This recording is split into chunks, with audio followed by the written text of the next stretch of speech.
Why are you doing this to me? I do whatever you want. The movie begins with a group of young bald boys taking instructions on how to use guns and master the art of combat. They receive tattoos of barcodes on their heads and expertly trained to become international guns for hire, raised by the same organization that employs them. One night, Interpol agent Mike Whittier arrives home late under the rain only to find Agent 47 in his study. The hitman asks him to sit and reveals that the man he's been chasing is a killer and a ghost. A flashback to 3 months ago ensues where Agent 47 is on a mission in Niger, Africa. The group is known as the Organization, a secret den of killers who select men at birth and turn them into experts at every aspect of combat, programmed for one purpose: to kill. He tells Mike that the man he's been chasing for the past 3 years is the very best of them. A young man is brought in and chained up, after which a scary black gangster tortures and cuts off his hand for stealing from them. He notices that his voice isn't normal, of which the captive confesses that Agent 47 made him swallow it. Before the terrorists could escape, 47 detonates the bomb and lights up the place. At St. Petersburg, Russia, 47 is at a bar in a hotel, having a glass of drink when a lady begins to hit on him. She tries to get familiar with him, but he excuses himself and leaves. He gets to his room where he sets up a defense system at the door and a long rope to escape just in case anything happens. After having a decent shower, a call connection comes in, and it's his agency, in the person of Diana, who wires his money for completing the African job. She proposes a new job which happens to be a hit on the Russian President Mikhail Belikov in a public manner. This is due to the fact that Belikov's recent political shift is in direct conflict with the interest of their client. Agent 47 accepts the new parameters, breaking his normal protocol, which is usually a subtle hit. The required information is uploaded to his computer. The following day, the Russian president is welcomed by a large group of people.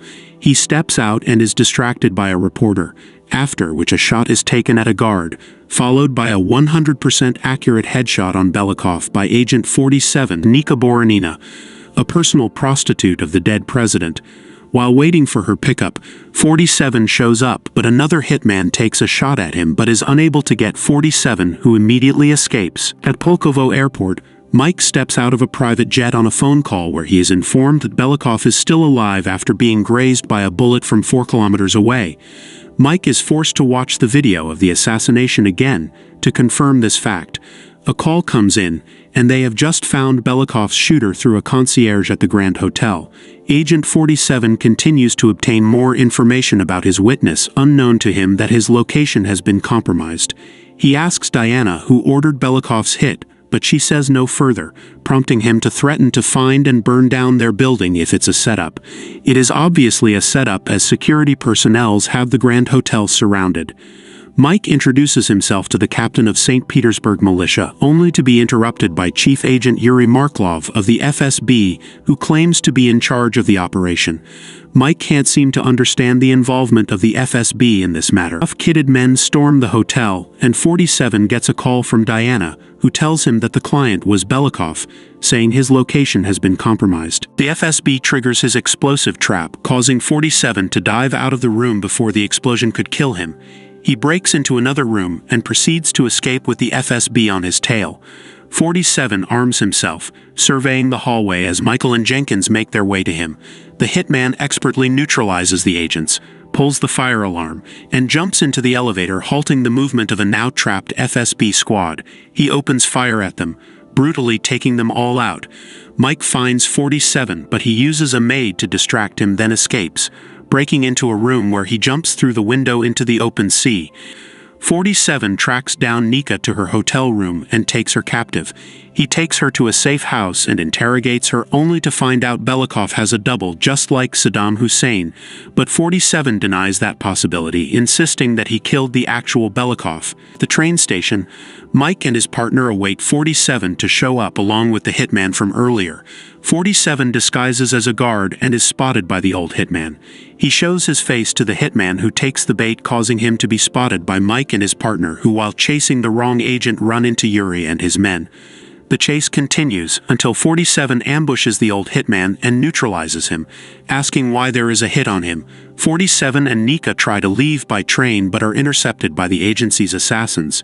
He asks them to die with a little dignity, after which they engage in hand combat, but obviously not a match for the professional killer. 47 defeats all four of them, after which 47 kills the old hitman, offering to take Nico away when Jenkins returns, and is shot this time, with Mike arriving at the scene with no choice but to surrender to save his partner.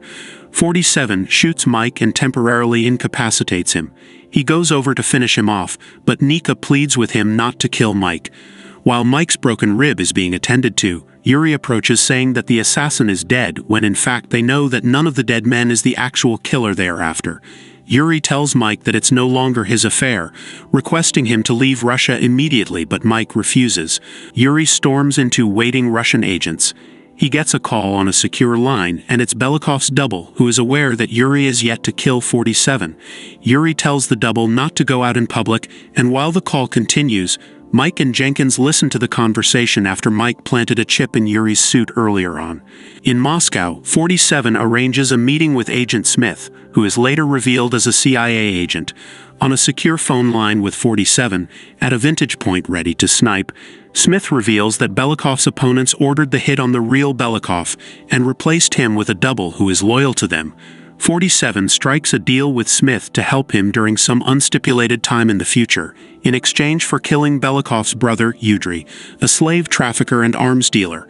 Smith promptly accepts the deal. The following day, 47 and Nika travels to Turkey, where the hitman pays a visit to Yudry, in guise of Mr. Price, an arms dealer who is supposed to trade with Yudry that day. 47, who had earlier kidnapped and murdered Price and all his goons in a hotel toilet, calmly seats into his role to do business with the obnoxious crime boss.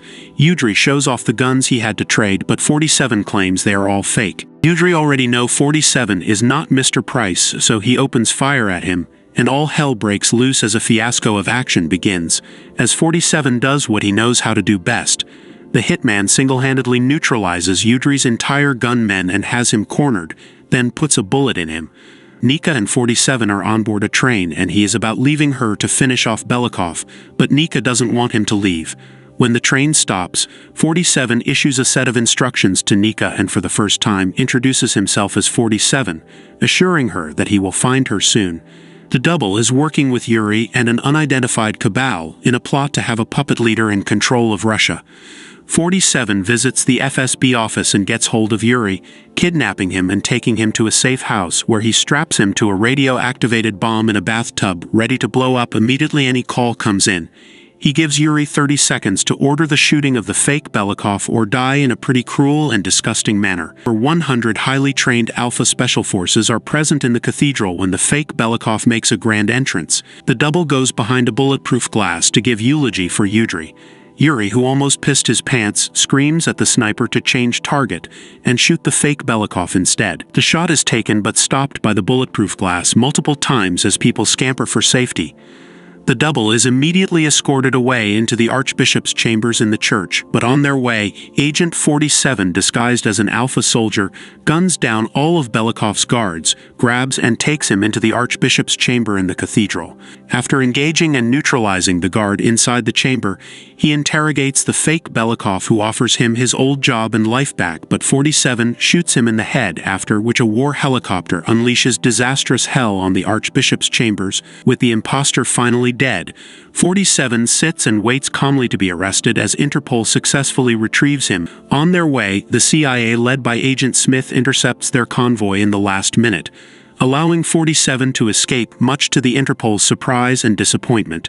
Smith apologizes for thinking they were someone else and leaves the scene. 47 gives Mike the body of Price, shaved and dressed to look like 47, and they make a deal for Mike to adopt 47's plan that the body of Mr. Price is the real 47 in exchange for leaving his family alone. Nika is seen picking up an envelope from an unknown sender. It's a gift of a vineyard from 47 to Nika. He has finally taken out the hitman place on Nika, then turns back and departs the area. Don't forget to subscribe and hit the notification bell to stay updated for more contents like this. Thanks for watching.